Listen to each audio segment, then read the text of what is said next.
What's going on, everybody? Welcome back to maybe the most special Bachelor recap of them all. And I say that because we have a fan favorite guest back on the show today, back by popular demand. I literally have gotten messages every week since he graced us with his recaps the first time. Justin Long is back to help us break down Bachelor in Paradise, and he brings his brother Christian Long, who was supposed to join us the first time on the recaps. He couldn't make it, but Christian has some of the hottest takes when it comes to Bachelor in Paradise, well, Bachelor Nation in general. So we are so happy to have Christian along with his other brother, Justin.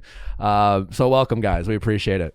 Oh, thanks, so excited to be here. Yeah, thanks for having us. This is so cool. Yeah, we're really excited to break it all down. A couple housekeeping notes. Chrissy, who do we have on the show tomorrow?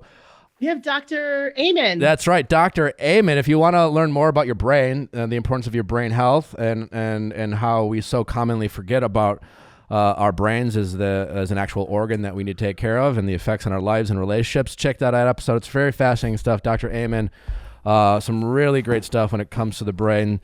Psychology and relationships. Yeah, amen. Yeah, that's right.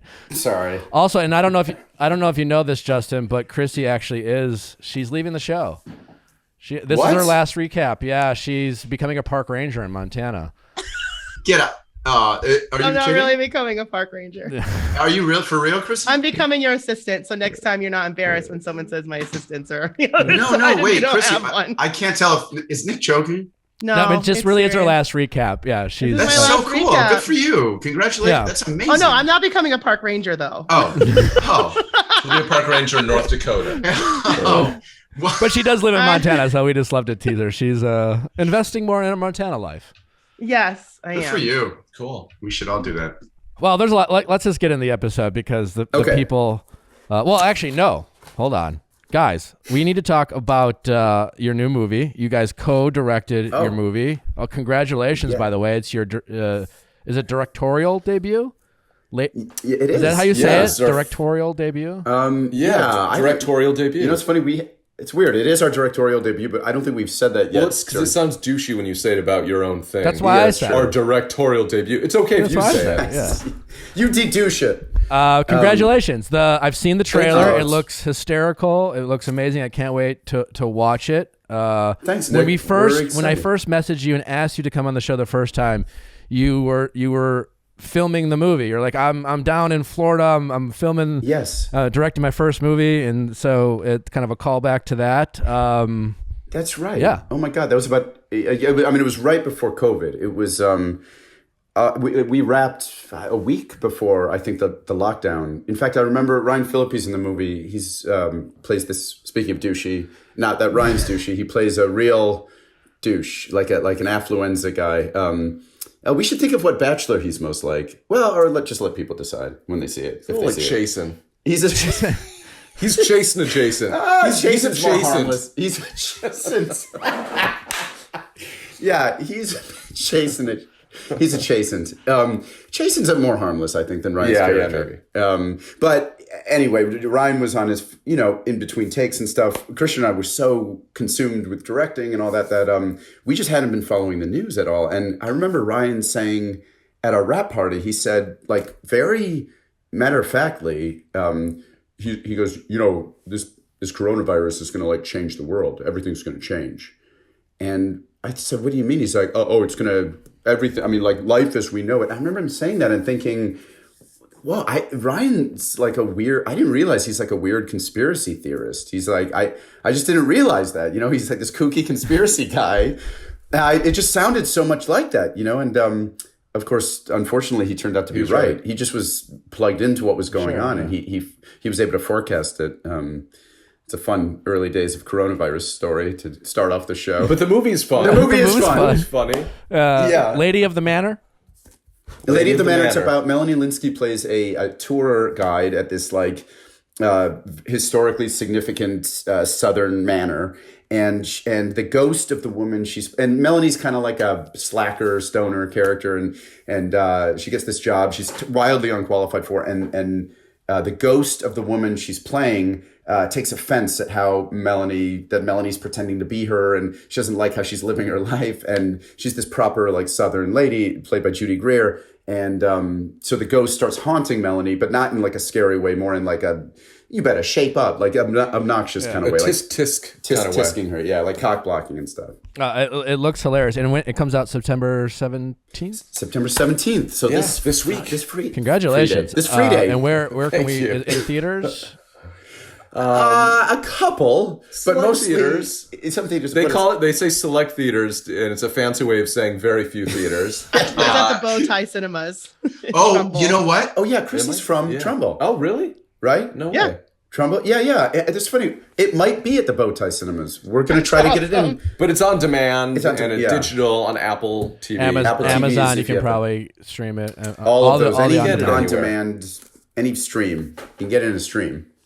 Just wait in a stream and you can get it. But it's fun. Yeah, we like it. Judy Greer coined the phrase in regards to it. She said, because we were so surprised by all the heart that we shouldn't have been. They're amazing actresses, but they brought so much unexpected heart to the end of it. And we always thought of it as kind of like a fun, lighthearted, a lot of fart jokes. Which it is. But Judy said it's like a fart warming comedy.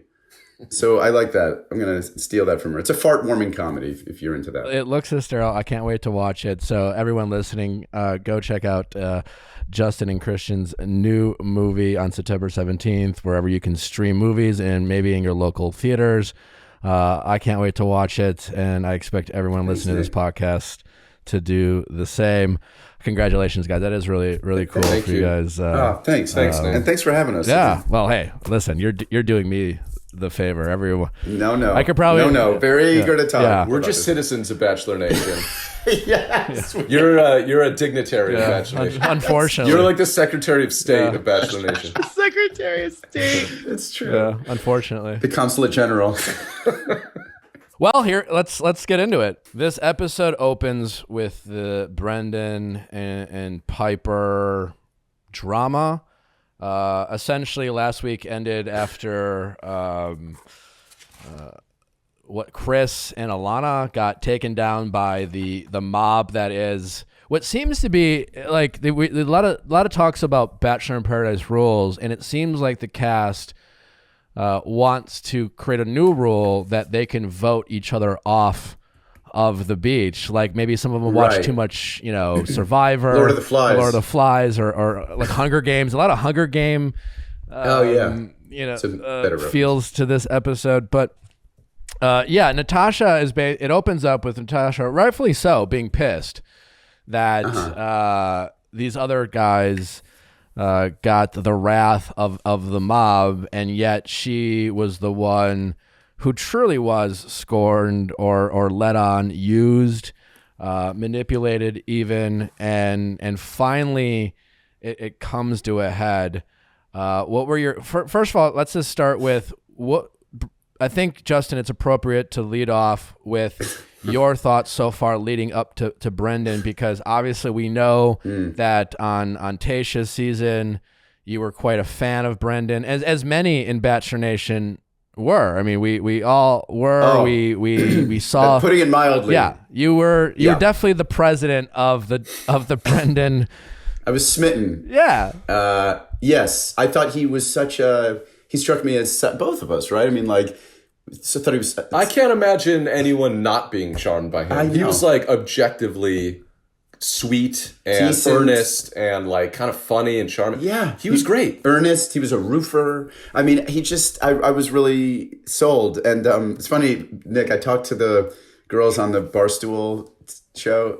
Chicks in the Office? It's Chicks in the Office. Yeah. It's hard to say that publicly. Chicks in the Office. Yeah. But that's the name of the show, as they told me. Was squirrely about saying the name. And they said, "Oh, just wait," because I hadn't seen last week's episode yet, and I was like, I said to them, I can't imagine Brendan doing anything that is in any way indecent or disrespectful. And I was wrong, because he obviously. But I don't know. I know there's been like a tidal wave of Brendan. Of like deserving of it, I think he is. I said that like Yoda. Deserving of it, he is. But It strikes me as a little bit hypocritical for them, all these bachelorettes, to pile on him as aggressively as they are, knowing that they're all doing versions of that. They're just not being as overt about it. They're not being as maybe it's not as egregious, but it's, I don't know. Some of these contestants are doing some manipulative shit, and I think they all love being on the show for similar reasons. Christian?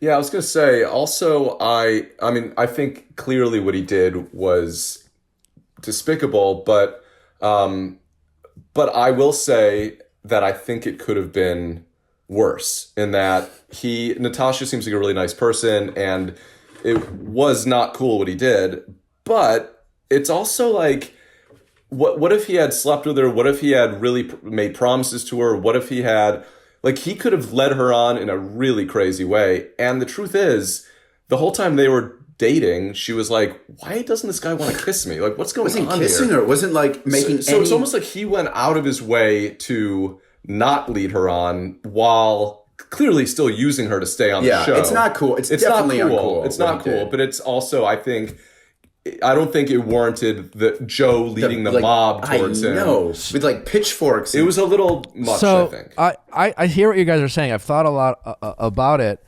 because I had a lot of problems with this episode.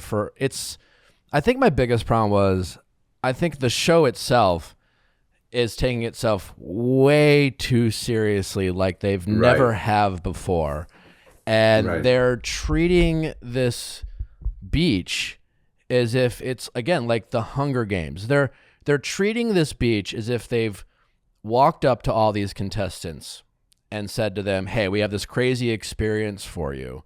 You're going to go on this beach. You're going to get a chance to fall in love. There's going to be a mix of men and women. They explained the steps of the show. And then they said, we're not going to air it. You can't use your social media. There's no benefit other than finding love, and they're acting like all these people showed up with those parameters. And pure intentions. And yet Piper and Brendan somehow found themselves on this speech. You know what I'm saying? That's the thing. Aren't there all versions of don't a lot of them, first of all, they all know each other, right? They've all met on Instagram, or they've had conversations to different degrees of it, I'm sure. Yeah, because it's imagine if the producers came down and said, hey guys, sorry, bad news. ABC, they just canceled us. Also, interesting. Also, Instagram, TikTok, they crashed. Doesn't exist anymore. Oof. Change. Would they all? I don't think any of them would stay. They're all acting like they would stay, and the whole episode. That's a good point. That's a good point. They're all acting like it would stay. And who's most likely to stay? Brendan got caught doing the same thing they're all doing. I was actually surprised that Brendan was so stupid about it. And that's the big question, because I want to make very clear, and I think you guys both agree that, and that's the biggest problem I had with this mob approaching Brendan and Piper. It's not that Brendan definitely did something wrong; it was egregious. The big question is Brendan stupid, or did he think that this whole thing was just fake? That he thought this is right. Guys, we all know why here. This is kind of what it is. And despite that, the problem I have with Brendan is that, and again, two things can be true at the same time. Like I've always said, people ask, is it real? Is it whatever? That's the one question I always get is it real? And it's a stage environment, that's all set up, but there are real feelings. And he completely dismissed the fact that Natasha is a real person with real feelings. Right. And despite him not sleeping with her and all those things, it was clear that she liked him. It was clear that she had feelings, and he just kept dismissing it. And then what's completely indefensible is these comments about the lack of prospects and he just minimized her to a chess piece. And that indefensible, and I wish the group, why didn't the group just come in and focus on what Brendan did to Natasha? But instead, there was a lot of comments about not respecting the show and Paradise, and hey, I love Demi, she's a friend of mine, but she was pretty hypocritical this episode, in the sense that 2 seasons ago she had a relationship. Now, granted, I have no problem with that because the show decided to give representation to its first gay relationship in the franchise. And to do that, they had to produce. They had to produce a show, Right. and they brought in a woman named Christian, I believe her name was, and That's right. And With a K. Demi was in was this Christian, relationship, and again, I have no problem with this. It's a show, but like Demi, all of a sudden, like. Demi's being apparently a team player. I don't know of the show because the show is taking itself so seriously that the show wants you to think that all these people would be here despite the show being canceled and that Instagram goes down and they're all here for like the sanctity of the franchise. Meanwhile, I'm just like, let's just focus on Natasha and her feelings. And they all went out down this rabbit hole of the righteousness of paradise. And I'm just like, are you passion project of mine this summer has been to really just do some gardening in my backyard. I have an oasis. I just literally added 2 fountains in the backyard. I feel really good about it, and I'm trying to enjoy it. And I'm doing it with the cool, refreshing taste of Huzzah! That's right, the probiotic you know and love that's both delicious, refreshing, and good for you. That's right. Your gut health is super important. It's good for your brain. It's good for your body. It's good for your immune system. I could go on and on how good how important your gut health is. And probiotics are helping your gut get healthy. And Huzzah is filled with probiotics. That's right. Also, 3 grams of sugar or less in every can of Huzzah. And again, they have great tasting flavors. My favorite is raspberry lemon. It's got some tangy fruitness. Strawberry hibiscus is another delicious, tasty beverage, and juicy pear crisp and bursting with flavors. Only 3 grams of sugar and 15 calories or less. Stock up with 20% off when you use code VIALL at drinkhuzzah.com. That's code VIALL for 20% off at drinkhuzzah. That's HUZZAH.com. Huzzah! Your online banking account shouldn't cost you money. That's why Chime, an award-winning app and debit card, has no overdraft fees, foreign transaction fees, monthly service fees, or transfer fees. They have over 60,000 fee-free in-network ATMs at locations like Walgreens, 7-Eleven, CVS, and more. That's more than the top 3 national banks combined. You can also send money to anyone even if they aren't on Chime. No fees for you or cash out fees for them. It's time to say goodbye to hidden fees. Join the millions of Americans already loving Chime. Sign up today. Sign up only takes 2 minutes and doesn't affect your credit score. Get started today at chime.com/VIALL. That is chime.com/VIALL. Banking services provided by and debit card issued by the Bank Corp or Stride Bank NA, member FDIC. Out of network ATM withdrawal fees apply except at Money Pass ATM and a 7-Eleven location and at any Allpoint or Visa Plus Alliance ATM. Other fees such as third-party and cash deposit fees may apply. It's like... Well, they even talk about it they all slip up. Ivan slips up. They're all self-referential. They refer to them. Noah even at one point was like, they say pretty things that I don't. Like, we're the strongest couple. Yeah. People love they us. They talk about them couple, like they're characters. Our love story. They refer to their own stories, which is like, people don't do that in real life. That Ivan went to kiss Kendall in a really like awkward way. He just kind of grabbed her chin at the end of the episode. At the end of the episode, taking notes from Riley. Maybe, but Riley. I mean, obviously, there's like sexual chemistry with them, and like maybe too much. But Ivan with his finger on the chin, and Kendall, obviously, she's looking at her ex. 2 years. Talk about like despicable. Joe. If you want to really go after somebody, Joe, who's the leader of this mob, has this relationship with this girl that seems so awkward and uncomfortable with Serena, and he's making out with her in front of this woman that I didn't know they were like a real couple in the real world. So you criticized Joe for that? I actually criticized Kendall more.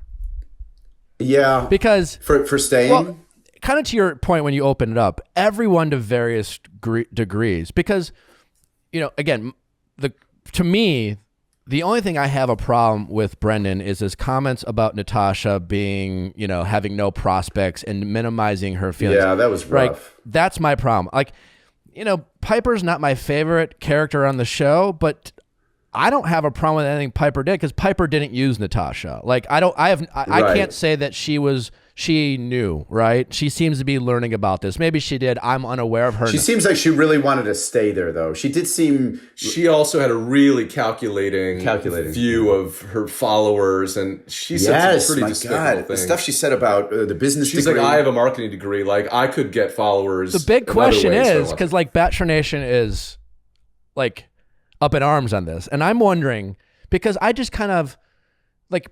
People are constantly criticizing people on the show. Like there are these running jokes about going on to be influencers, and yet it was almost shocking to hear Brendan and Piper talk about this so openly. Like, are they stupid, or is it the gall? Like, they had so much gall to just be like, yeah, no, I have a market Piper, like I'm gonna have a master's in marketing, or is it in a weird way grotesquely honest? Well, that's the question, right? Because it's it's still stupid though. You shouldn't be that honest. You have a microphone on you. Yeah. So he should know. They both should know that it's not going to come across in a positive way. Let me play the true. That is true. But let me play Brendan's advocate for a second. That of course. Well, what if he is as sincere as he once was? He's being earnest. He's just become corrupted by the fame and the attention. And I mean, you look. I took a scroll through his Instagram, and it's like,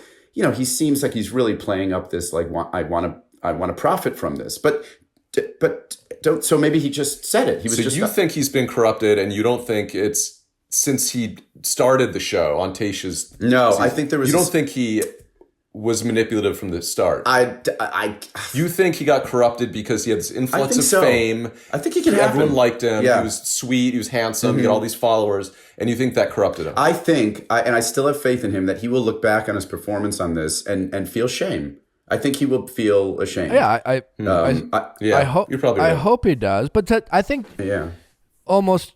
I don't know if I'm agreeing with Christian or Justin here. But like that kind of the point is we all can and have been manipulative before. And that's the thing. We're talking about like there's a spectrum of, you know, what ultimately Brenda did is he led Natasha on, right? Now, there's a spectrum of leading someone on. You can flat out use someone knowing that you don't have feelings, and that's what Brendan did. And that right. Sucks. That's egregious. That's dismissive of someone's feelings. But does anyone listen to this who watches the show think this is the first time someone's flat out used someone to get a rose and get to next week? I mean, whether they show it or not doesn't mean it's not happening. It is happening every season, every week. And if you really pay attention, you see it. Like, you know, Jasenia, who I liked how she handled it after Chris broke up with her, but she knew Chris. She's hung out with Chris.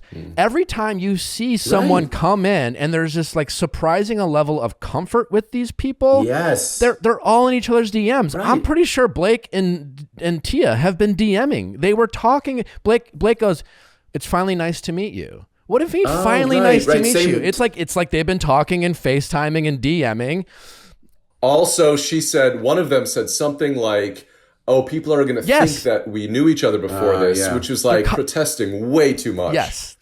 Like clearly they did know each other. Clearly, right? And they had a comfort. You're right. You can sense that there's an ease that they don't have with other people. And that's why I'm far more critical with people on Paradise than I am on Bachelor, because people go on Bachelor despite, you know, even though the perceived opportunity of the franchise is still there on The Bachelor, it's still such a bizarre world, right? You're among 25 to 30 other of your peers going after this one person. It's so outrageously unreal that you don't know how to prepare for it, and that you really can get sucked into the bizarreness of the world. But Paradise is pretty much like summer camp, you know? Well, and Nick, to your point, there's no frame of reference for the fame yet. Like, they haven't had the experience of acquiring a degree of fame. Like they have once they've been on The Bachelor, they go on Bachelor in Paradise. Like, what happened to Brendan? I think people tend to get corrupted between you know. Sorry, and there's a real like clear currency to the degrees of fame that people have. Like when Becca showed up, it's like, whoa, she had status. You had status. You were the Bachelorette. So people treated her differently. They treated her like she was Helen Mirren. And then Blake came, and some people were like, who is this guy? Like, I don't really remember. You didn't last very long when you were on the show. Yeah, they're like, ew. There's degrees of fame. Well, in fact, one of the biggest insults now is when someone comes is they say, I haven't heard of them, or I don't know them. It's all a reference to their status, fame, yeah. followers. Like Chris, when Chris came in, because when Chris came in, nobody knew him, nobody liked him. It's why it was so easy to go after Chris. Chris first before because Chris C.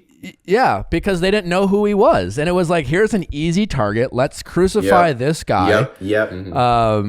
They sense blood. They smell blood, and and he was like, "What?" He just got nervous. Oh, Mariah Carey. You know her, you love her, especially Chrissy. That's right, and you can learn all about Mariah Carey's journey on the wonderful hit podcast, Even the Rich. That's right, Even the Rich. I guess I suppose it's a play on words like even the rich have real world problems and struggles, and you can hear Mariah Carey even gripe about Chrissy. That's right. I don't know if Chrissy actually makes it. I don't think she does. It's a really fantastic episode. You should check it out. I really enjoyed it. Mariah Carey with the rise to stardom when she used her extraordinary once-in-a-lifetime musical talent to escape a dangerous upbringing, only to find herself tied to music executive Tommy Mottola, the man who helped make her dreams a reality. After finally finding the strength to leave Mottola in 1998, listen to Even the Rich on Apple Podcasts, Amazon Music, or you can listen to ad-free by joining Wondery Plus in the Wondery app. Even the Rich has the roller coaster story of Mariah Carey's rise, fall, and comeback. And check it out. You want to know what the best kept secret in the world is? I'll tell you. Thanks for asking. It's nuts.com. That's right. They have the best savory snacks across the country. And it's not just nuts they specialize in. They have a whole assortment of delicious treats and snacks for you. Chrissy, what are some of your favorite treats and snacks? I love the dry strawberries were bomb. Yes, yeah. Their cashews are bomb, and their jerky is really good. And these guys made the best customer service in the world. They ship so fast directly right to your door, and their freshness is top notch. I literally talked to the CEO on the phone. This man is passionate about snacks and everything nuts.com provides to you. If you want to be the life of the party, bring something from nuts.com. If you want to enjoy the best snacks, just have nuts.com. People will love coming to your house when you have something from nuts.com and a great bowl. That's right. That's what I'm telling you. And they have portioned out. They have portion sizes, so you can put it in your kids' lunches, and you can give it to people when they come to your house because it's all portioned out. Over 4,000 products to choose from. Delicious, healthy kid snacks like dried strawberries and custom trail mix, plus all the raw, organic, roasted, salted, and candied nuts you can imagine, even chocolate dipped. Easy to navigate website with the great photos of the products, a family-run business that takes pride in getting you the freshest. That's right. Nuts.com is the one-stop online party shop. New Nuts.com customers get free shipping on your first order when you text FILES, F-I-L-E-X, to 64,000. Just text, that's right, FILES, F-I-L-E-S, to 64,000 to get free shipping on your first order from Nuts.com. That's F-I-L-E-S to 64,000. I think the only people who are actually playing by the rules are James, and maybe James. James has the whole time he's just like, what's going on, guys? Why is everyone coupling up? He's like, I was supposed to be DMing people? Like, what the fuck? Yes, there's a sincerity to James. And he's like, every week I have to start over this thing. Like, what is going on? Just using him for the rose every week, but nobody's saying anything about that. He's like kind of smart and charming. I had to wear a pinata in the opening credits. Give me some help. Yeah, I know. He looks like he really regrets that. Yeah, every opening credits, I'm like, he wishes he did something else. I felt bad for James when Blake walked in because he said, look at him. He's got the tattoos and a nice head of hair. You can tell he's really into his hair. I mean, James has a nice head of hair. He doesn't have the tattoos, but he does. He does. Yeah.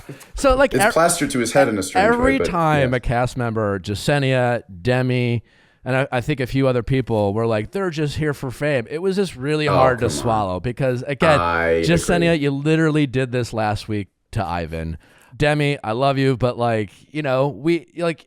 no one came for, everyone goes to Paradise for whatever, to be on TV. They all make moves. My point earlier that I was too long-winded, so I had to stop, was when Ivan made that move at the end to kiss Kendall, she was upset and said, I don't feel comfortable kissing now. Now, if anyone says that to you, Nick, as a man, I would imagine your response, mine would be, oh my God, I'm so sorry that I misread the situation. And, you'd be embarrassed. You'd be somewhat embarrassed. He was pissed. If he was like pouty. Yeah, he got pouty. He was like, all right, well, it's like. Ivan is a little pouty. Pouty. Her ex-boyfriend is like falling in love with this girl. So be a little feet understanding. Away. Like, understand that she might be a little upset right now. Read the room a little bit. So she walks away in tears. Now, rather than going after her, attempting to comfort her, he goes, someone says, what happened? He goes, I don't know. He's mad. He didn't get his way. He didn't get his, And I totally agree with you. On the flip side, so I totally agree with that. But also, Kendall came for what I seem is, because her ex-boyfriend was on TV. He was like, hey, I'm sorry. We still live in different parts of the world. That's why we broke up. Nothing has changed. So that's why I'm here. You're not going to move to Chicago. And Kendall was like, okay, well, I guess I'll still be on TV. Why would she stay and watch? It's true. And watch it's Joe hard to feel fall too in bad love. for It's her. true. Like she You're is right. again, and I don't have a problem with any of these people going in the show for TV. Yep. It's just the righteousness, the hypocrisy. You're right. Of it all. And right. which sort of makes Brendan and Piper's like kind of gross, blatant honesty kind of refreshing. At least they're admitting what they're doing, whereas the other ones are like piling on them to take the heat off themselves. But they're all doing a version of that. Chris C. and Alana did a version of that. Yeah. They were equally bad. Alana said something. I mean, they were just bad actors. And they said, the thing I don't understand is, don't they realize that they're mic'd up the whole time, right? I mean, they're saying these like outrageous things into the microphone. Shocking to me, yeah. Yeah, I bet. I mean, I get if they have that, if they're duplicitous and they have that in the back of their mind, or they conspired behind closed doors. But like, when you're mic'd up, you're going to say things like, I remember Alana and Chris were walking at one point and she was like, not now. Like they refer to the scenes like, oh, this isn't the time to do that in this scene. I understand why they have cameras around, and it must be a lot of pressure to perform. But I think some are just a lot better at it. Yeah. I'm surprised at Brendan. There was a moment though with Brendan in the last episode. It's such a subtle moment, but Piper saying something like, it might have been when she said the thing about getting followers because she has this degree, and he kind of looks away. And he has this like, oh no, like this is bad. That was bad. Like, I don't think you should be saying this. But he couldn't say that. He couldn't be like, don't say that. Yeah, Piper said, But he looked like, oh no, that was a mistake. Oh yeah, that's probably not good. He gets a little sweatier and like brushes. That impression was so good. Yeah, well, I like, it's a little bit like this, and okay, but you guys all kind of do a version of this, and Joe and his mob of disgruntled females came from pathetic attention. I didn't like that line. He's but Joe, what that mob needed was, to your point earlier, Nick, was somebody with a more clear point of view, convictions, and Joe doesn't have the clearest of convictions. Well, he's the best one to do it, because I actually believe, and that's the thing. Like, I love Joe. Joe is smart. Joe's smart. He is earnest. He's a no bullshit guy. But even Joe, like I think Joe is one of the few people on that beach who wasn't in people's DMs, who didn't come in with some familiarity with at least someone. But yeah, if you were like, hey, Joe, we're not going to air this and we're going to turn off your Instagram, Joe wouldn't come. You know what I'm saying? He's not there for love. Yeah, but I do think, go ahead. Well, two questions. Do you think Joe still works at the grocery store? No. Okay. No. I don't think, I think we had him on a while back. His family is like in the grocery distributor business. I don't think he ever actually bagged groceries. Also, it's not his fault that that's still his nickname. I know. So it's not like he's not like taking advantage. That's true. Of that. He did refer to himself once in kind of a third person. I'm a character on a show. He said, "Yeah, the grocer's in" or something. I mean, I don't think, and I don't fault him for it, because it must be hard to not embrace to some degree your character on the show. He's known as Grocery Store Joe. He knows that people know him for that. But to the larger point that we're talking about, there's a currency to all of this that like can't be ignored. And for them to all of a sudden stand up to this, to Brendan and Piper and be so outraged by it is a little. It's also Natasha got dealt a bad hand, but she doesn't strike me as someone who needs that much help, who needs that much this like charity case. Sympathy. Like she's smart. She can stand on her own 2 feet. She doesn't need people like speaking on her behalf. There's something kind of like condescending about that. Thank you. Natasha's a friend. Natasha's one of the few people I've met and got to know in this world, and I do know that and I haven't talked to her since watching this episode. I know before the whole thing started airing, she was, she knew how it played out, so she was worried. She knew the rejection of being rejected by Brendan. And I think she felt like, I don't want to be embarrassed. Must be embarrassing. Yeah. And I was like, Natasha, you're gonna be fine. Like this is, I don't think you know this, but you're gonna win. Like you're gonna be fine. And I'm watching this episode, and then the way the show. Just the, Joe, Dr. Joe comes down, and I'm just like, Natasha is one of the few people in this franchise. She's like, she's smart, she's funny, she's interesting. She lives a very interesting life. I mean, she's one of the most interesting people I've ever met. And they made it, the show edited like her entire self-worth was around like her ability to find love on this beach or get a rose. And I'm just like, Natasha doesn't fucking need this. And I just kind of even hated how, I honestly wish she would have been like, fuck this. I don't need it. Like everyone on this, especially this episode, everyone was acting like if you didn't get a rose, you had to like walk into the ocean and drown yourself. It was just right. But then what does that mean, Nick, that she didn't do that? Because you're right. I agree. Like she had every opportunity to just be like, you know what? Then this place isn't for me. I got dealt a bad hand. I'm smart. I'm pretty. I'm going to go out there and make it happen. But the fact that she did stay and then went on the date, I get that her ego's bruised. She probably wanted to save some face. But she said something interesting to Joe on that date. She said about Brendan, he jeopardized this experience for me. And I'm wondering what that means. He jeopardized this experience for me. There is something in that suggests she also just kind of wanted to be on it must be fun to be on that place is gorgeous. Yeah, I'll tell you. And you're right. And I want to get into that because you make a good point. You guys said this earlier, everyone's been outing themselves this whole season, right? And even because, again, two things can be true at the same time. Natasha can be there like everyone else to be on TV, maybe get a few followers, for the experience. And you can go there and develop real feelings and be heartbroken and hurt. And again, the reason why I have a problem with what Brendan did to Natasha is because he completely dismissed her real feelings as a human, right? That doesn't mean Natasha isn't also there for that same thing. And like when they say things like, I'm here for the experience, right? Or when they freely admit, like, I want to get to next week. What does that even mean? What's the implication? The implication is more screen time. They get, by the way, any of them will go on dates with any of them. If Ivan, anyone could have walked down those steps. Ivan would have gone on the date. It's screen time. It's valuable, and it's a valuable currency in this new world that we live in that values fame, and there's a way to quantify fame. Which is why you get Tammy saying outrageous things to Thomas. You're my best friend. What? That was crazy. Oh, that was crazy. Tammy, but you've glossed over the most outrageous thing Tammy said. Yes, Chrissy. What did you think it was? Because I think the best friend comment was terrible. Okay. Also, she was like, I don't care about hearing what you said about that. I don't care about Becca's date. Tammy had the quote of the week. The best friend thing was embarrassing and like totally untrue. Like you knew that she didn't believe that about this situation. Right. But there's one other possibility. There's one other possibility. And I think I don't think this is true. Or she knew Thomas outside of the show. They have a relationship that they didn't. Oh, right. Who knows? But it might be. And if that is the case, then true. Truly hypocritical. She said there was one moment that reminded me of the Philip Seymour Hoffman in Boogie Nights when he gets rejected by Dirk Diggler, where he goes, I'm a fucking idiot. I'm an idiot. I'm a fucking idiot. Tammy said, it sounded like that. I feel like an idiot. But I feel like an idiot. It was her ego. Here's the craziest thing. It was her birthday. It's her birthday, right? I'll give you a hint. Yeah. It was on her. She got dumped on her birthday.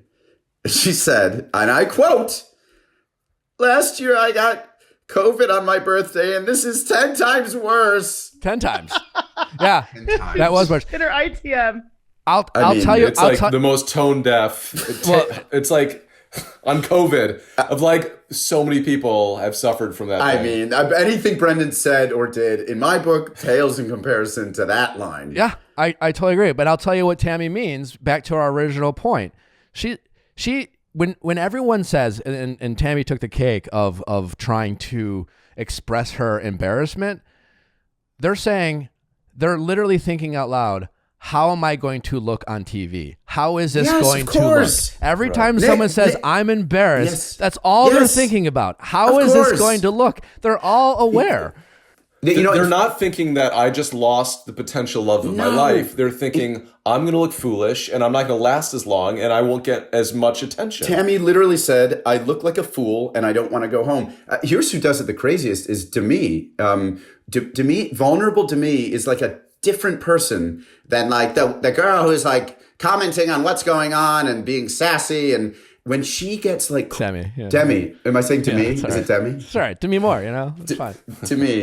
Demi, I get it all the time. But when she is when she gets vulnerable, you can I think she almost like she gets really quiet, and it's almost like her eyes dart around, and she kind of speaks in a very raw kind of hurt way, but it sounds different. She says things like, what did she say to that guy? But there's something, I mean, to Nick's point, that it doesn't have to be one thing or the other. It doesn't have to be like, this is all fake and set up, or this is all real and like there's real emotions. I think like that's a good example of the fact that there are both, that she has this persona that she has, and she has like her commentary, and it's clearly like this character that she's created. I mean, I don't know her personally, but it seems like a bit of a character. She's down. But then you see her when she's actually vulnerable and hurt, and you see it. I mean, she'd have to be Meryl Streep to pull off that performance, like Joe called it out, didn't he? That's a person. Yeah, I mean, Joe. Didn't Joe call it out? Yeah, Joe said it. Yes, totally. What did he say? You're totally, Chrissy. Yeah, I wrote that down. I thought, he said if you peel back the layers, she's probably really sad.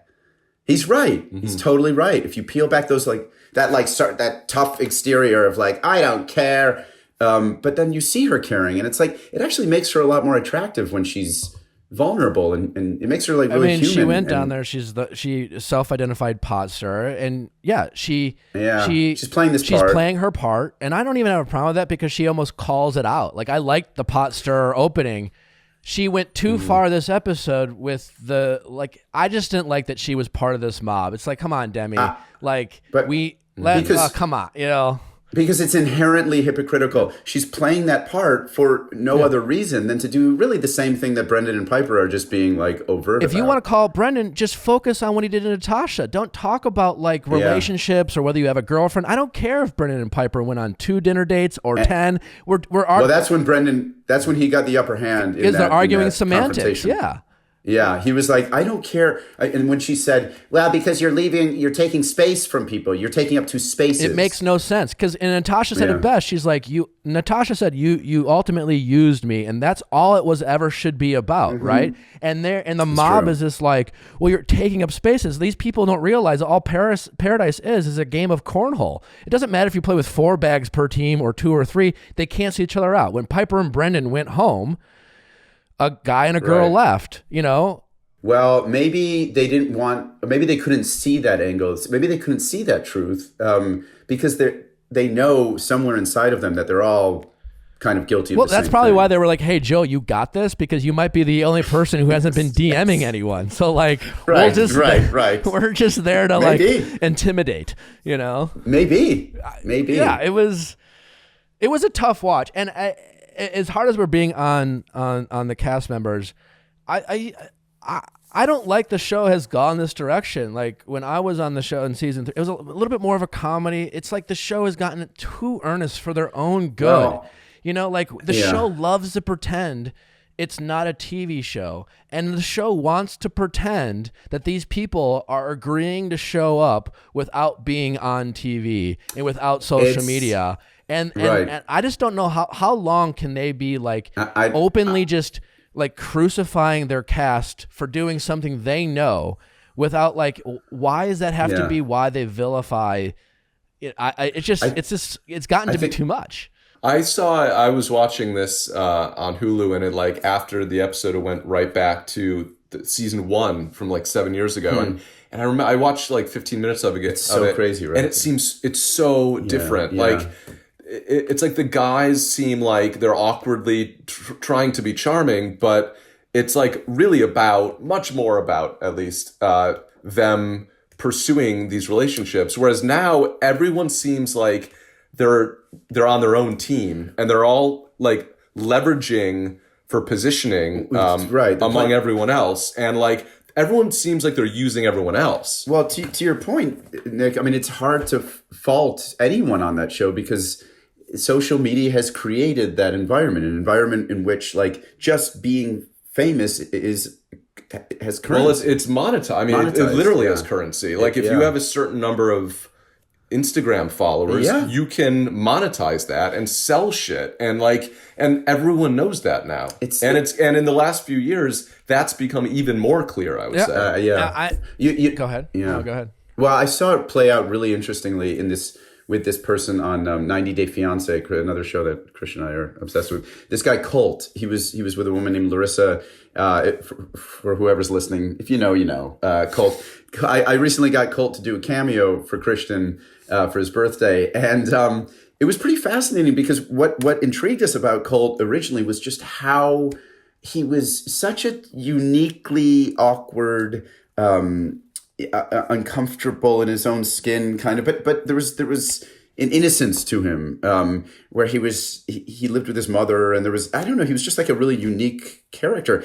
And in this cameo, and throughout his tenure on different incarnations of the show, he's gotten more famous, and you can see him now kind of performing and doing like a shtick, kind of like poorly, but like, because he probably thinks he now has this, which I get why he has this following. It's like, I'm an entertainer. I guess I'm an entertainer. Yeah. And so you see it happening with all of these people. It happened with Brendan. I wish it hadn't happened the way it did. I wish he hadn't been so, he hadn't used Natasha in that way, but I think it kind of happens to all of them. Totally. I mean, and it's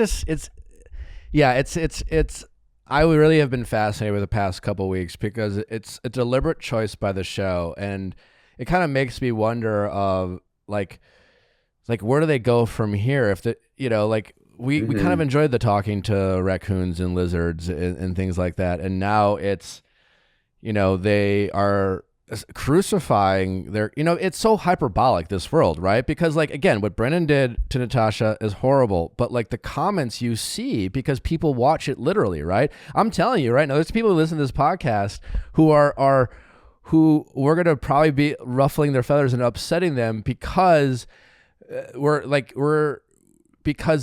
like, that's the question I pose to my audience. Like, is it because Piper and Brendan like just said it out loud to their face? Because like everyone knows, but like it's like people watching it don't want to hear that. They don't. I bet. It's like they don't want to, like, we know, but like we don't need you to tell us. Be so brazen they're about be it. Seeing, but see, it's almost like the show jumped the shark in the last episode when they started talking about clout and followers in such an obvious, direct, clear way, in that. I feel like now that that cat is out of the bag, it's going to be hard for the show to be what it was at all. A show about people meeting each other. For there to be any purity. Finding love. Any purity feels like it's gone. You're right. I think it's like the show itself has become corrupted. We're spending a whole episode just calling out what was so obvious that people don't want to look at sometimes. They want to ignore it. Because yeah, but or is it good? I mean, there's part of me that thinks it's good that it's finally being talked about, this Instagram fame and all this, because it's something that everyone kind of knew, I think, and talked about with each other. But now that it's so out in the open, there's something it's honest, it's like, and we all know it's there. So maybe it'll just mean the show goes in a different direction now that it's like out in the open. Well, that's the tough part, right? Because listen, I have this podcast because of the followers I was able to get from going on the show. Yeah. I had real heartbreak. I had real feelings. I had real experiences. And at the same time, I was aware of especially being the Bachelor, like you're aware of the opportunity it presents you. And the show is through, the help of Brendan and Piper, they are not only vilifying Brendan and Piper, they're vilifying the desire to get followers and monetize the experience. Right. And I'm just wondering, like, to what cost and to what end? Because is it a crime to go on an experience and be aware of, like, on last season and Katie's season, like, Thomas mentions he's thought about the possibility of being the Bachelor, and for weeks, according to half these guys on the beach, he's a narcissistic villain for simply because he admitted something that everyone is feeling. And it's just like, it's insane to me. Like, it's kind of getting. Well, is it time then to just normalize that? I mean, like, will it maybe take some of the pressure off some of the performances? And I call them performances because they strike me as more and more obviously. It was very performative this past 2 episodes. Like, I mean, again, Tammy saying you're my bet. Like, I don't think Tammy's insane, and so you know, Thomas attempting to comfort Tammy without any real compassion. I mean, it was like akin to like, they're there, you know. It's that. It's like, but some are better at performing. I think. I actually think Joe's kind of like comfortable. I think it's like any other performance, anytime you're comfortable. I think the most important part of acting is just being comfortable, is being present. It's being present and listening and responding. And I think some people are just more comfortable. Becca, for example, you see Becca on that show and she's just like, there's an ease to her. Well, I except for Becca, a lot of bad mom jokes or Midwestern jokes of like, you know, bring her home by curfew, or like when she goes to Joe and she's like, Joe, what's it like not to be a doctor? Like thinking it was like a joke, being like, hey, do you get it? Because your name's Joe and his name's Joe and he's a doctor and you're not a doctor. Yes. I'm like, well, she has a confidence because of her status. That is a little snotty. It's snotty, and then Becca, like, I think Becca is showing to anyone in the future, if you were a lead, don't go on Paradise, because your ego is going to make you say things like, it's been a while, so I had to accept one of these. Like, why do we need to hear that, Becca? You know, like, why do you need to let everyone know in America that you used to be the Bachelorette? And I guess I'll because she's insecure about her relationship not working out, probably, and now being just another castmate on the show. Yeah, because she had a status. She had a different status before. Unfortunately, I don't. It's not. It's like whatever, but yeah, just a lot of weird mom she jokes. did something that was potentially shitty to Tammy. I mean, like, she was friends with Tammy. She did go on the date with Thomas, and like, knowing full well, I mean, you got to see deep down that guy. Talk about, like, I know they throw that's the new thing, clout chaser. But like Thomas, I mean, I knew right away that without having seen them interact at all, I knew that Thomas was going to pick Becca because she has status to him in that world. Also, for Tammy to say, I trusted you, and to be that emotionally involved. Like, why? Why would you trust him? Yeah. Why'd you trust Thomas? Everyone said that he wasn't trustworthy. Right. He's sweaty and twitchy, and like, what's to trust? Like, he says things like, are we talking about the same person? It's not only that she told him to do it. She sat down next to him and had a very, I thought, mature conversation where she was like, go explore. That's why we're here. And why are you going to get mad at him and be like, I trusted you, when like you told him. And this is right after turning around on Aaron. Yes, totally. You chose the better looking version of guys who essentially look pretty similar.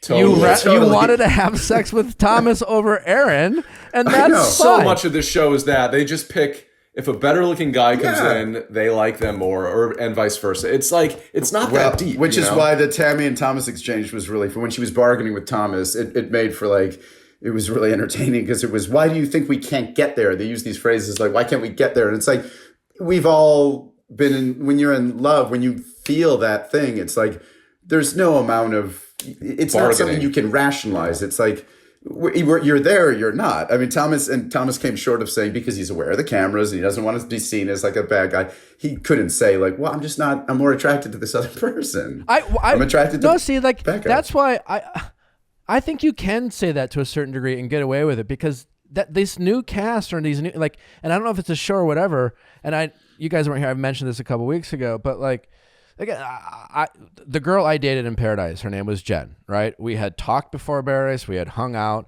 and when I got to the beach, I told everyone, the producers and cast, and they didn't air any of this, but I was like, if Jen shows up, I'm gonna date her. I've met her, I want to hang out with her. If someone would ask me on a date, cool, I'll go out with you, but just know, if Jen comes, I'm going to accept a date from her. I'm going to ask her out, and if I go home before she shows up, That's totally fine.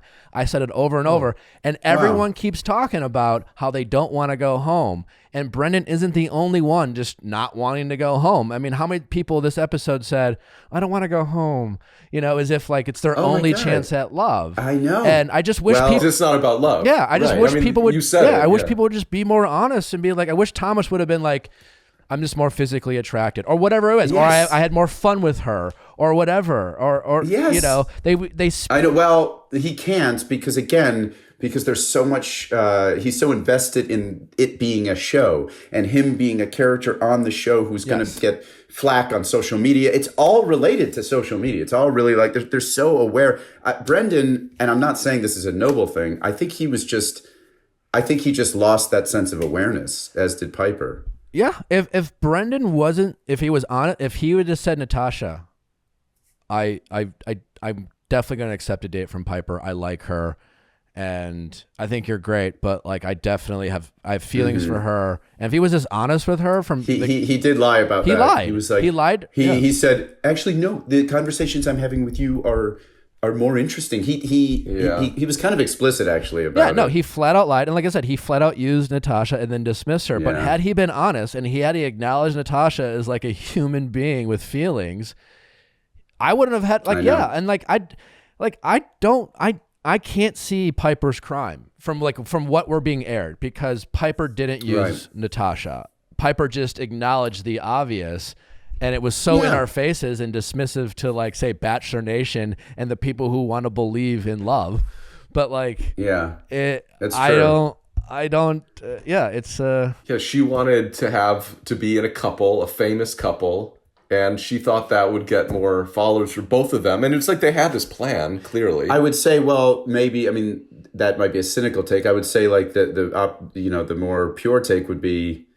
The more hopeful take is that she really does like him. But then I doubt that because of her behavior in the car when they were going home. She seemed really pouty and upset that they were going home. It was very damning. And that's why, like, and I will say between Piper, I'm backtracking a little bit, but between Piper and Brendan, and there is a difference between, like, say, let's assume Tia and this Blake guy DM'd, or a handful of these people have met at some event or hung out or whatever, had a weekend, and there's a familiarity, versus like Brendan and Piper are like flat out in a full-on relationship. When she was like, I told you I didn't want to go, like that was very damning in a like that's something you would say to your boyfriend. It seemed like, babe, I told you I didn't want to like I told you I didn't want to go to this party, man. I like it was a very... Oh, I didn't know. I didn't hear that part. I don't remember that part. Yeah, they were in whispering, and she was like, I told you I didn't want to go. I told you, shit. And so, like, if you're like full on in a relationship, I mean, again, I think I don't think anyone else on the beach is any more righteous than them, but it's what it is just, it's that much sloppier. It's that much more dumb. It's like the whole show is, to your point, the whole show has turned into a game of don't get caught. Right. Totally. But it's almost like if there wasn't the social media component, then their little plan would have been to get a free vacation because they were dating, they were together, and they thought, oh, this is a good opportunity for us to like spend however many weeks. Yeah, it would have been a little more innocent. In Sayulita, isn't that where it is in Mexico? It's beautiful there. Yeah. So then it's like, I can kind of forgive that. They kind of manipulated the system a little bit to get a free vacation. It's the explicit mention of like how many followers. But that's my point. I think that's really what it's about. Mm-hmm. It's not the vacation. It's not, oh, this is a chance. Like what Brendan said was kind of bullshit. Like, I just thought this would be a good opportunity to like explore, to have a lot of time with her. That's bullshit. Like, that's bullshit. Yeah, I know. You can do that in you can do that in the real world. You don't need to be on an island, with cameras around. Yeah, but like again, well, that's why I'm not forgiving it. I'm not excusing it, but like sounds like you are. I'm trying to rationalize it because I do think it's actually the interesting part is how quickly I think fame can corrupt that kind of attention, that adulation. I have to believe that there was a decency to him before he was, got all this attention. He got so much attention from being on that show. I mean, we talked about him. I mean, I was on your show being like, God, you're just such a great.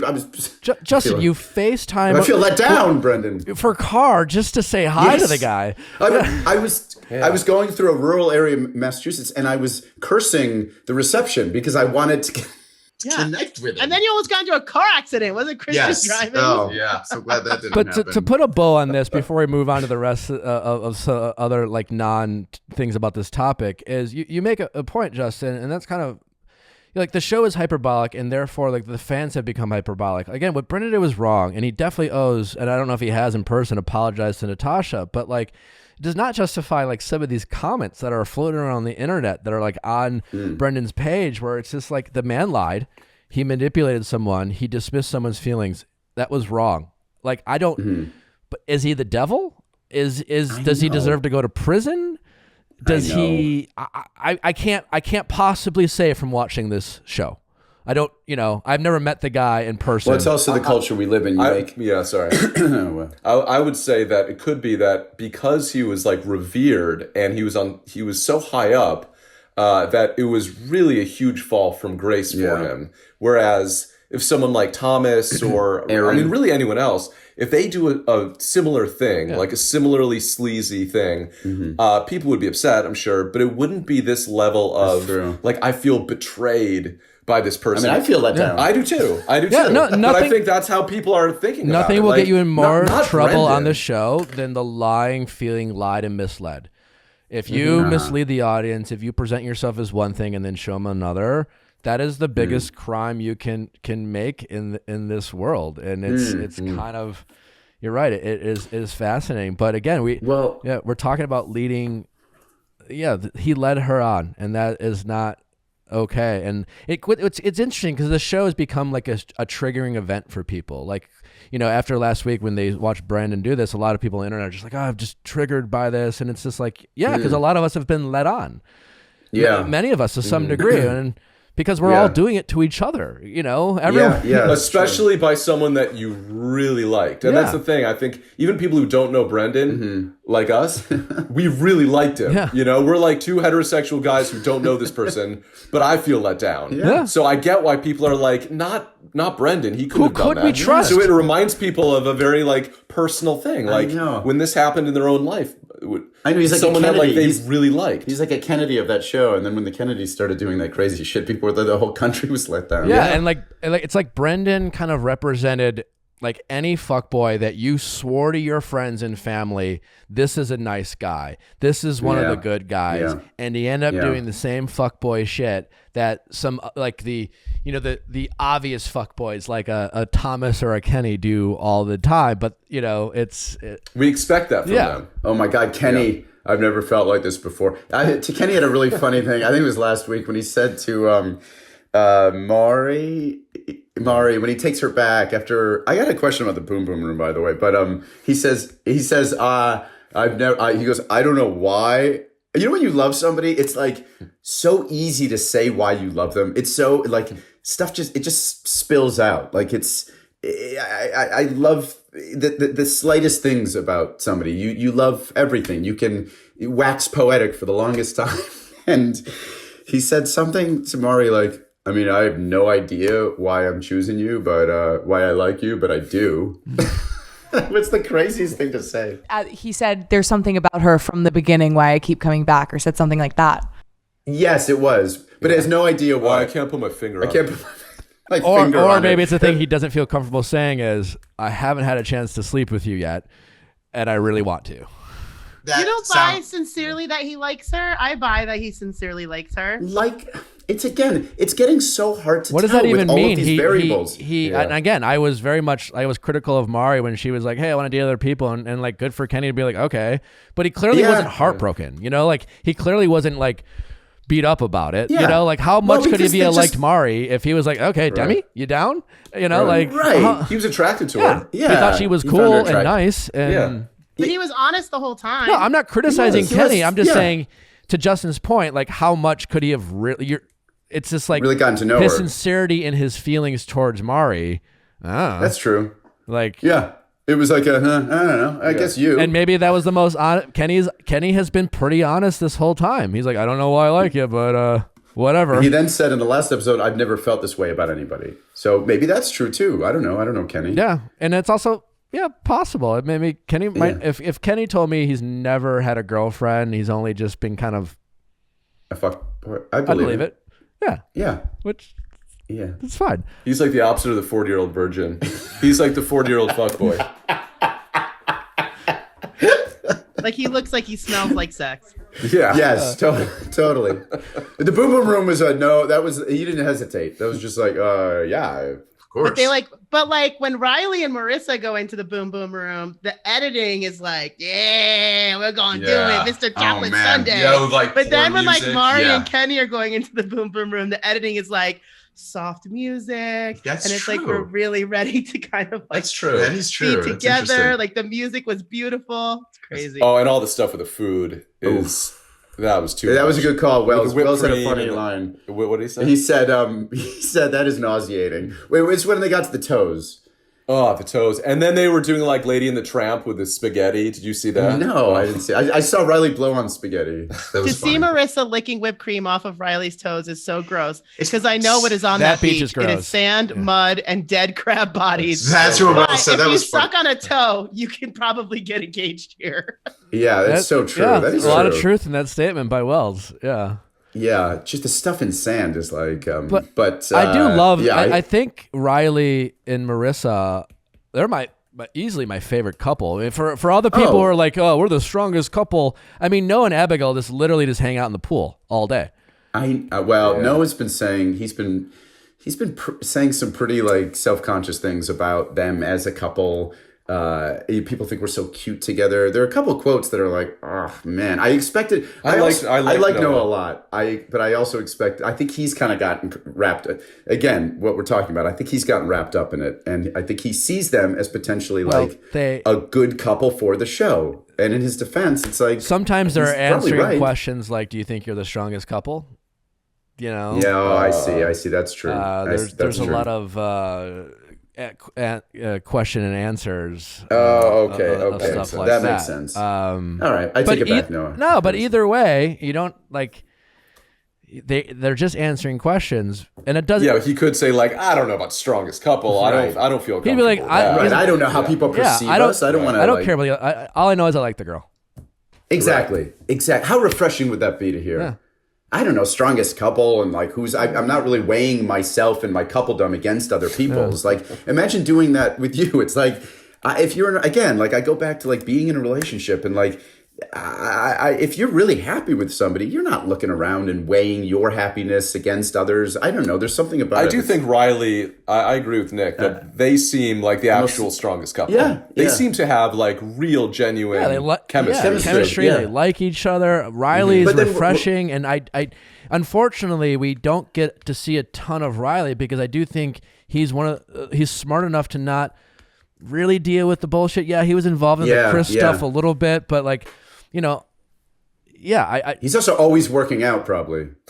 I like that. He's playful and I don't know. It's probably harder to run in sand and slippers, so it's probably better for your calves. It's hard to run in sand. I'll tell you that much. Yeah, it is. I do know that. Well, but were people upset with Marissa for doing what she did? Who was the singer-songwriter, but he was a teacher, but really wanted his songs out there? Yeah, Connor, yeah. Connor B, yes. Now, was that the one who wasn't a great kiss? He looked like he had a... Yeah, that was him. Yeah. He looked like he was trying to bite everyone's face off when he was kissing. Yes, he was kind of chewing. His head moved a lot. Yes. Yeah. Yes. He was like head performance. Every time he would kiss a woman who like consented to wanting to kiss him back, ended up having to lean back because he was coming too forward. Like that should never really it should never be like this. Like especially for someone who's recoiled. Yeah, for someone who's like, yeah, no, I'm down to kiss you, and then they act like they didn't want to kiss you. I think the Ivan thing's much. I think manipulating someone's head over with your finger, their finger, as she's watching, she's like, she's watching clearly, Joe. She's watching them. She's clearly not. It's like read the room. Read the room. I know there's no. It's not a moment. There's when a kiss is about to happen, and if you don't, and you're wrong. you should have a little shame. You gotta own it. You gotta own it. You're like, I have to be embarrassed by. Yes. I misread this moment. Yeah, and I'm sorry. Yeah, and also, sorry. by the way, are you okay? That to me, I still can't get over that. Ivan, again, I've had the pleasure of interviewing Ivan. The fan favorite, seems a nice guy, but he, he's obviously smart. He's like some sort of like engine rocket, and so, I don't know, but Ivan has a lot of confidence in himself. He has a lot of hubris. Like you can tell, even when Jasenia left him, like he was bummed, but his reaction was like, "What?" Like he couldn't. Yeah, he was like pissed, he was surprised and pissed. Yeah. And again, maybe it was because I'm the fan favorite here. Who is this? I don't know why he felt that. Totally. But it was. No, Nick, you're right. Of course, that's involved. All of that's in people's consciousness. I think, especially when it happens, when there's such a rush of it, that kind of fame.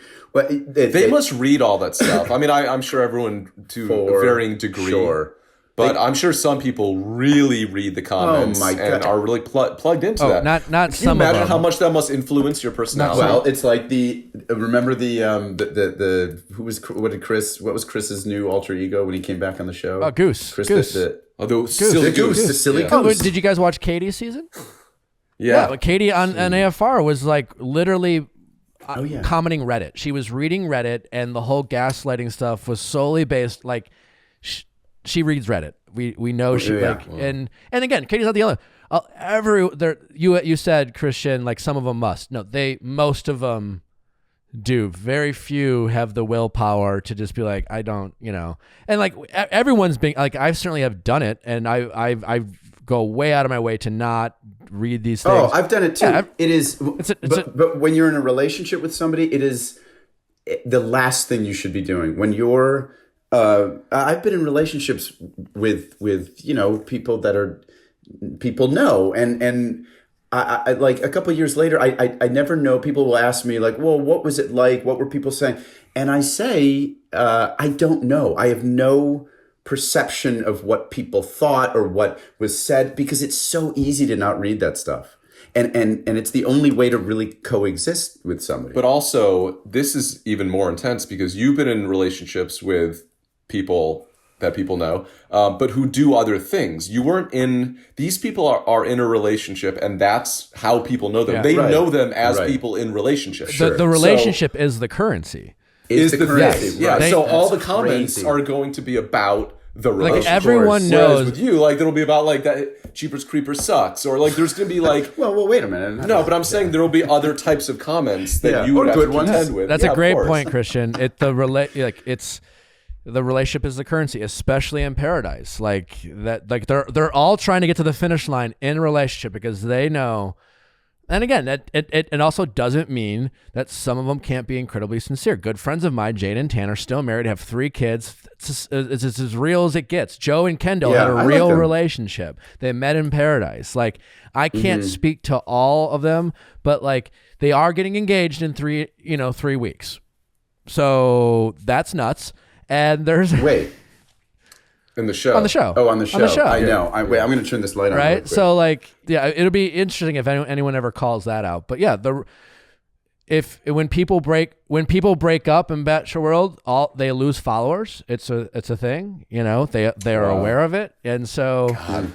But see, that's crazy. That alone incentivizes things in such an unnatural way that people are going to be more likely to stay together so they don't lose followers. It's wild. It's hard to imagine anything pure at this point. I mean, and they'll use that sometimes if they get into fights or there's moments of. I mean, Temi did that a few times, and I noticed Tammy did that to Thomas. They say things that suggest, hey, I'm going to position you as a bad person now. I'm going to like spin this, or I'm going to perform my part in this scene is going to be someone who was hurt by you.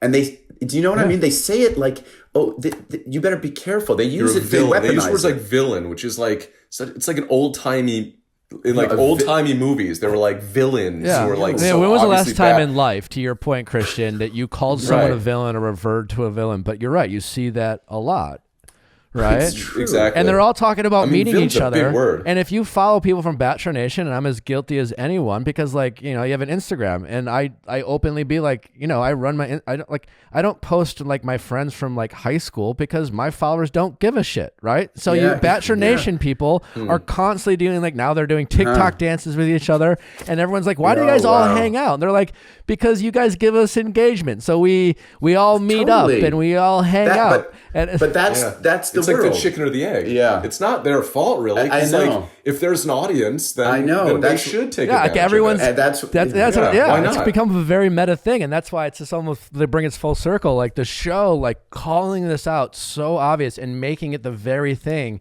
that we're that we're vilifying these people for. Other than, again, using Natasha, want to be very clear, that was the human shitty thing that was clearly wrong. We're now having like a 2-hour conversation about like, and where do we go from here? Because we're discussing it so openly, and that's not going to change. Instagram and TikTok aren't going away. People aren't going to stop going on the show. Exactly.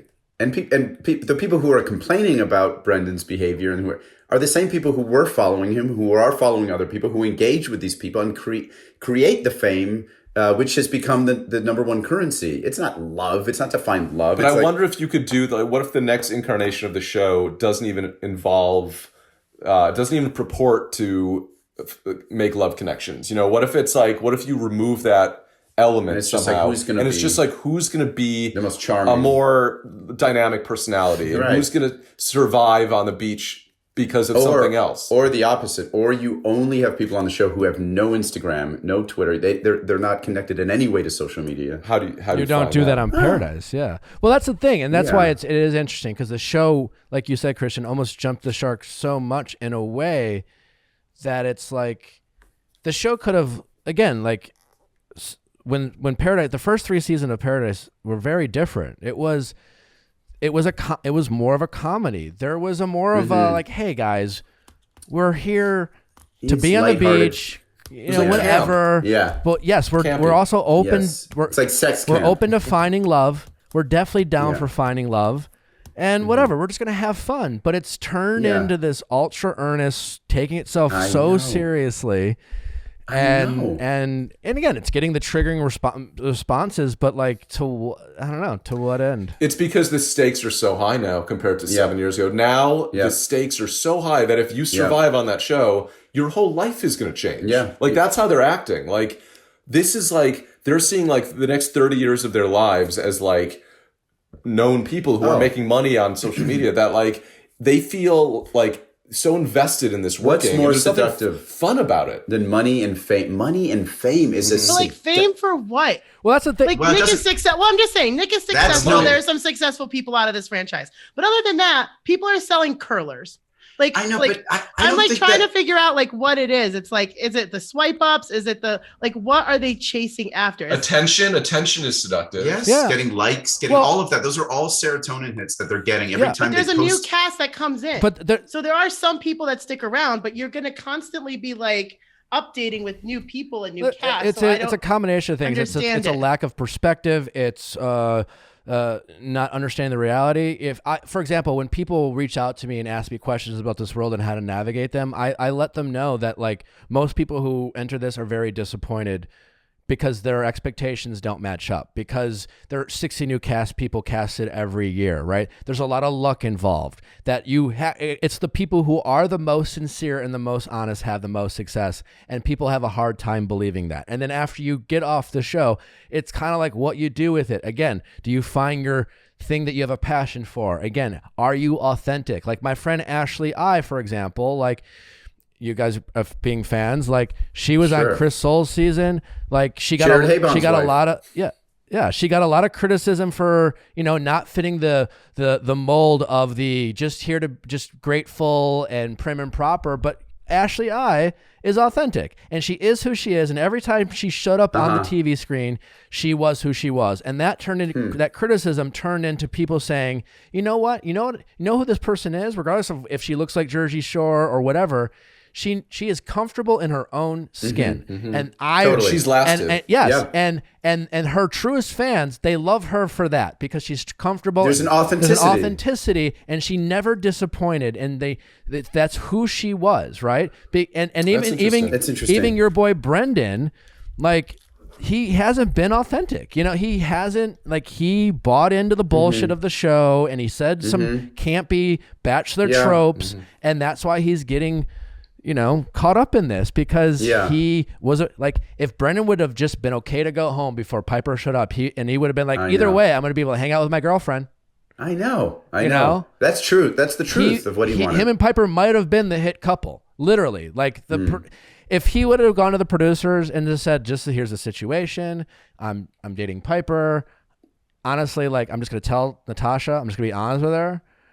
They would have been like, all right. There's a good enough chance they would have figured it out and had Wells. He really messed up. He messed up. I'm surprised he didn't do that, because he seems confident enough to do that. Even when the mob was approaching him, there's a confidence that he has. He has a real awareness for his status too, which is really cruel what he said about Natasha, that she didn't have any other options. But the implication is also, I do have a lot of options. Oh, he did say something more obvious than that. Yeah, people like me. He said it to Piper, I think, when she came. He was like, I got to let you know no, it was that wild. There are a lot of people. Yeah, it was wild. Yeah. I'm popular here. Yeah, no, he's got his hubris, his ego has been the death knell of him. Obviously, what Brendan did was wrong, but there's some that are more subtly chasing, I think, the fame and the idea of being a couple, the currency of coupledom. And I know he's your friend, and he seems like deep down, like a good person, like a nice guy. I hate saying this, but that Joe and Serena feel so. Their moments together feel so. You don't buy it. I don't buy it. There's a awkwardness to. There are uncomfortable moments where don't seem to be connecting. Really. I think. Again, I know Joe, and I don't know Joe that well, but I do. Just one point I want to say. I think what Joe's success on the show has to come from, regardless of you buy him and Serena, Joe will be Joe. This is who, we're seeing Joe. It's not performative. I don't. As far, I think Joe is just kind of naturally awkward, and so it's hard. He's like an all shucks kind of. He's all shucksy. And so he's all shucks, but is he leaning into the all shucks now because he has status on the show himself? Is he? I'm sure. Okay. It's probably impossible not to do that to some extent, right? Yeah. There are cameras on you. No one can just completely be themselves. That'd be weird. That'd actually be scary. Again, it would be scary. Back to the two things you can do at the same time. You can go on and be yourself. I always tried to be authentic as I could. My friend Ashley, Joe, but you can know it's a TV show. It's true. You can acknowledge it. Yeah. You can play along. You can, be like, I don't know, sure. Who do you want me to give a rose to? I don't give a shit. Whatever. It must be. I would feel very wildly uncomfortable to do what Marissa and Riley did, for example. I forget the toe thing. I wouldn't suck on someone who's been on the beach all day. But just to be that kind of, the boom to have set, to do any of that on camera, but to express your love, he just told Serena that he loved her while this girl that he had. Let's just talk about that. Well, he had her say it first. He had her say it. He put it on her. Which I thought was a little chicken shit. He said, "What are you thinking?" It was in the air, and they were both. He knew. He knew it was coming. He knew, and he put it on her. He said, "What are you thinking?" Well, what's that? I'm just saying they also did the falling in love with you. They padded it a little bit. Oh, with the right. That's the step before. I'm approaching a trip. Yes. Yes. There's a runway of love that I'm approaching, and I'm falling over the cliff of love. I'm beginning to tumble. Yeah. My descent into love has begun. It's crazy. When you love somebody, it's there are these stages. I know. Yeah. It's it spills out again. But have you ever, I haven't, in life, told someone, I've only done it on the show.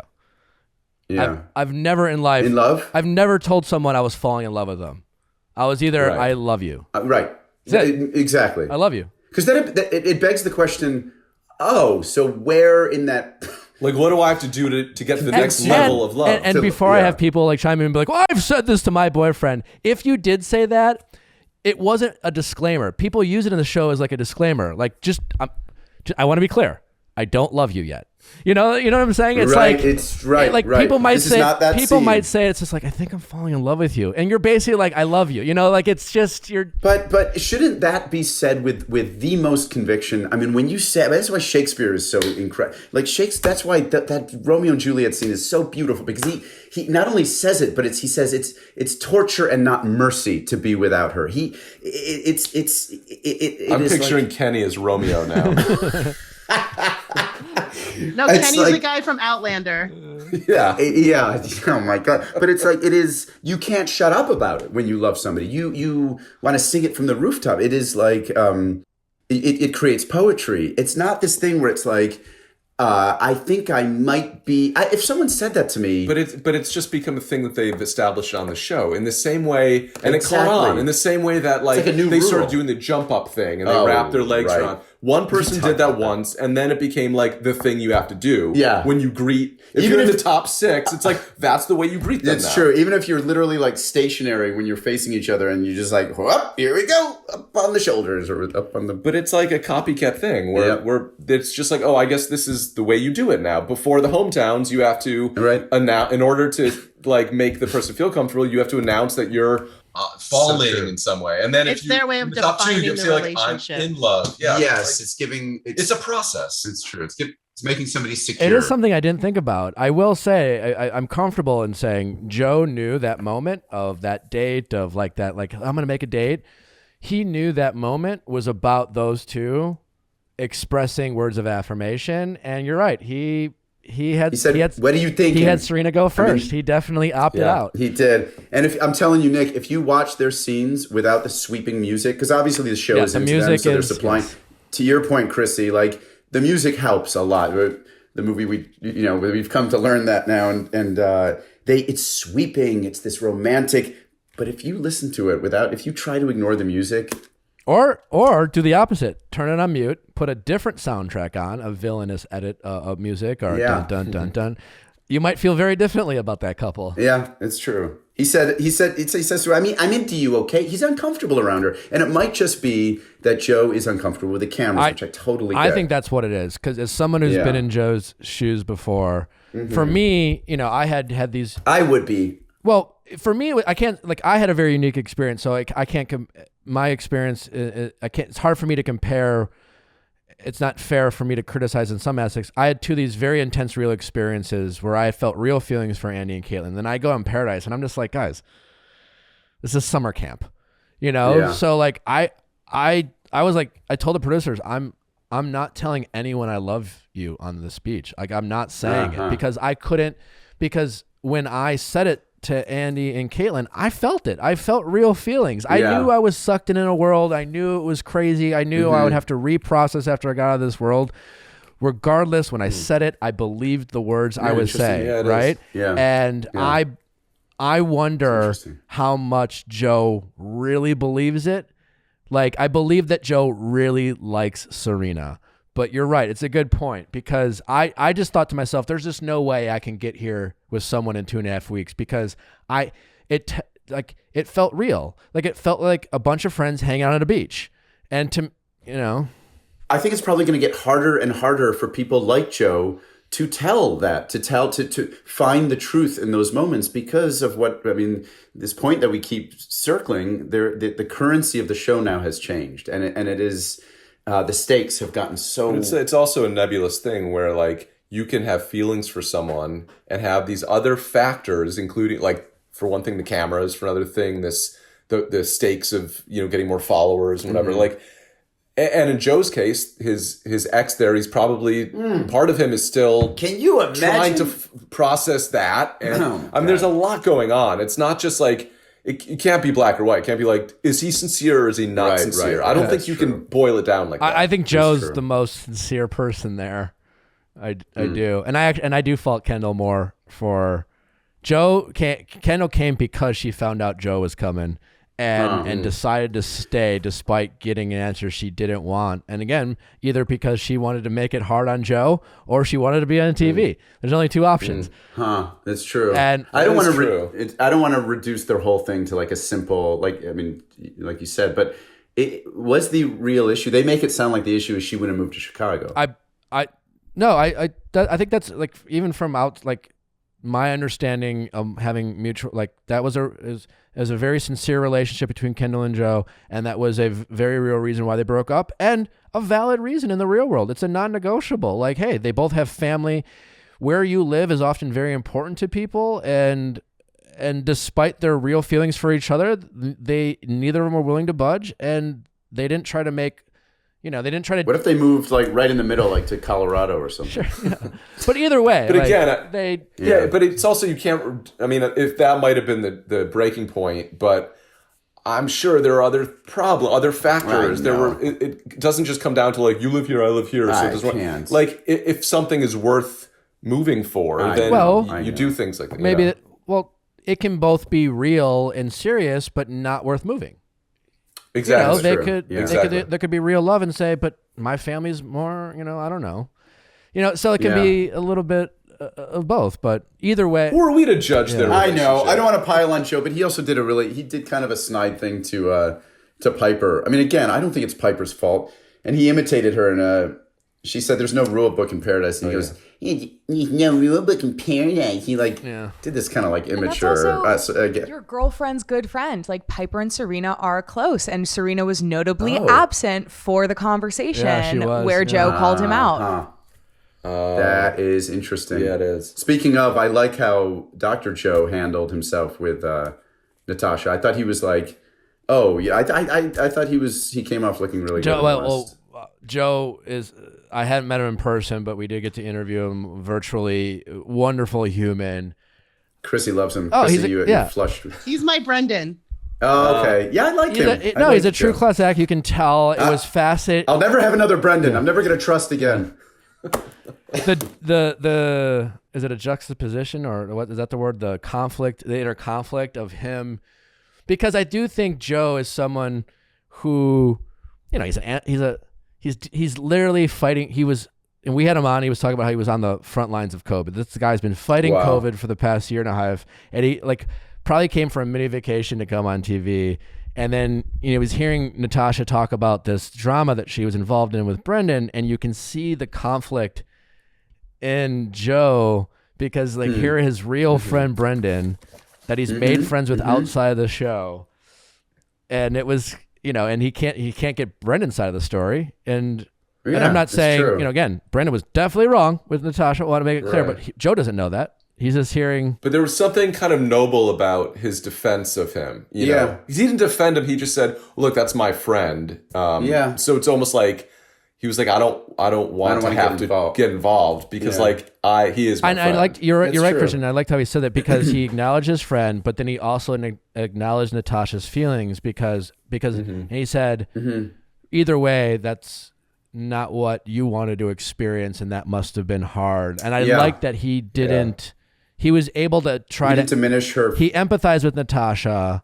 And again, that's where you're kind of lacking from a lot of the people is this ability to acknowledge the moment and then just show empathy without, kind of to your point, Justin, just immediately start maybe that's what it is, knowing that I'm going to fill this role. I'm the hero, you're the villain. It's the finger pointing, which is, why it's, I honestly would have loved Demi at that point I would have loved my friend Demi to say, Brendan, it was really fucked up that you used Brendan, but I get where you're coming from because I had someone come in and I had a relationship before, but you just went about it in such a selfish and inconsiderate way that I thought that was really shitty. I would have loved Demi to say something like that. Because that would have been real and honest. And introspective and honest. Yeah, it's true. And she's capable of honesty on that show. Demi is capable of saying something like that. And I just wish that she just got caught up in the bullshit. So. I think we've covered it all. Joe taking Natasha's cup, the margarita with the bug in it. What a gentleman. I don't know why they didn't try to fish it out, but... Maybe that was Joe. Natasha gave it up very quickly, too. Natasha could have put up a little bit of a fight. They might have edited it. Maybe. She could be like, such a gentleman. It was also the biggest cup ever. Maybe that. Huge, I know. Is that, Nick, it also strikes me that they're not drinking as much. There used to be a little bit more drunken there's buffoonery. a maximum. I like to think that was Joe's kind of Joe's really smart. He thinks outside of, I think that was Joe's way of letting America and Bachelor Nation and Tasha know, not like, hey, I've been fighting COVID. Let's not sweat the small stuff. Fly's not going to kill you. I'm gonna drink the drink. It's not a big deal. Whatever. You know what? Brandon broke your heart. You're gonna be fine. I'm about to drink a fly. Everything's gonna be fine. And then Tammy's approach to the COVID crisis is saying that Thomas not liking her back is 10 times worse than her experience. That was wild. I wonder what Dr. Joe thinks about that, having literally fought COVID. I do too. Oh my God. I do too. Yeah. I'd like to get his take on that. What do you think of this quote from Tammy? Thomas. In Tammy's defense, she wasn't saying it's 10 times worse than the COVID crisis. She must have met her own case. She might have had a mild case of COVID. That's true. She was talking about her own experience. Yeah, but it was just funny. It was just funny that she made that juxtaposition with Thomas. Yeah, who I thought I could trust. Yeah, Thomas just seems like a real straight shooter to me. Yeah, he's so like he's not hyperbolic at all. He doesn't say things like always and never all the time. I know. I love that montage of him bragging about how tall he is. That was those were funny cuts. Guys, can't thank you enough for breaking this down with me. A lot of fun. Again, congrats on your movie, Lady of the Manor, out September 17th. Make sure everyone listening, go check it out. You can stream it on Amazon. You can stream it on Apple TV. Go check your local theaters if it's in a theater near you. I'm sure it's. I can't wait to watch it. So congrats, guys. We hope you like it. It's fun. It's a fun diversion, we think. Yeah, I feel like a welcomed movie that quite frankly aren't made a lot these days. From all the drama of watching Bachelor in Paradise, this is the nice escape from the stress and the agony of watching Bachelor in Paradise. Yeah, it's a nice escape. And yeah, it's kind of like a throwback. We loved like Planes, Trains, and Automobiles, and What About Bob? Those were the movies that always really inspired us. Thank you. Oh, the best. Is this corn hand shuck? It's our favorite. So we were inspired. Is this some sort of radical new therapy? You think he's gone? He's never gone. You see? Gail. Okay. Guys, can't thank you enough. Please come back anytime. Thanks, Nick. Really let me know when you guys are in LA. Justin, the people also want you back for an Ask Nick if you have the time. I would love to. Can't thank you enough. Guys, thanks for listening as always. Subscribe, rate 5 stars, review, all that fun stuff. Again, we're back tomorrow discussing brains, the health of your brain, why it's important, what you can do about it, how it affects your relationships and your life with Dr. Amen. And if there's nothing else, we will see you. And actually, that episode's already out if you're listening to this, by the way. So just keep listening. It's not tomorrow. It's fucking out. Speaking of brains, speaking of needing to work on your brain. Have a great day.